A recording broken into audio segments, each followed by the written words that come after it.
How about this? A whopping 67% of an NBC focus group says Donald Trump won Wednesday's debate, even though he wasn't on the stage.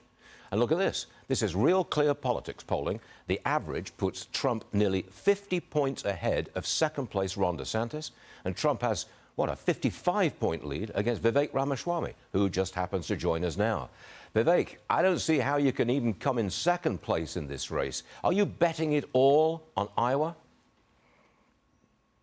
We're betting heavily on Iowa, to be frank about that, Stuart. That's where I'm talking to you from now. My view is this. Many of the people coming to our events, and we're seeing large crowd sizes, many of them are first-time caucus goers. They are not polled. And I think that's unique to me in this race. Many younger voters, many voters who are non-traditional Republicans, but who care about America First values, we're seeing them come out in droves. So if we're right about that, Stuart, we're going to see a major surprise on January 15th.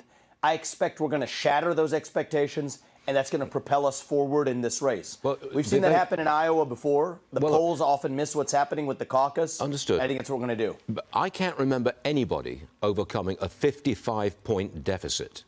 I've never seen that in American politics, and I've been covering it for a long time. Why don't you just drop out? Yeah. Well, look, Stuart, I think that the America First movement deserves a candidate from the next generation. I have fresh legs. I come from the outside. I think that it is going to take an outsider to get this job done. You get to be an outsider once, and I'm the outsider in this race. Why don't my suggestion is let's leave it to the voters, where we've actually seen time and again how these polls running into the Iowa caucus have been dead wrong.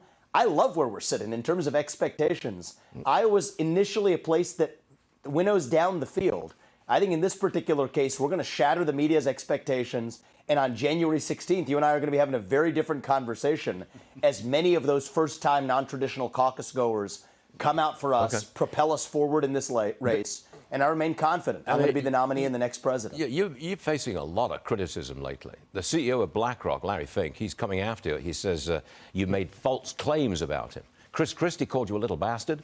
And Van Jones says you're dangerous. You've got a lot of opposition here. How come you're drawing so much hostility?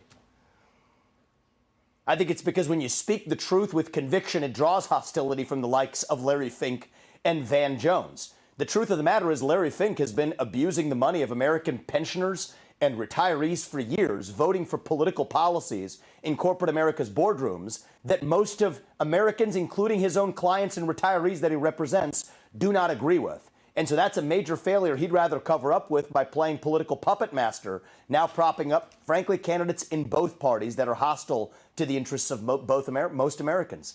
Van Jones criticized me for making a simple statement about the Democratic Party's immigration platform that he himself was advancing several years ago, but calls it the equivalent of a conspiracy theory when I say it. So you're right, Stuart. I am taking criticism, what I view is from the right kind of people. From Chris Christie to Larry Fink to Van Jones, bring it. In my case, I'm representing the people of this country. I don't report to any of them. I report to the people, and I think we're going to be successful. In 30 seconds, Vivek, if Trump wins, would you take a position in a Trump cabinet? Trump would have my full support as the nominee, but I'm not a Plan B person, Stuart.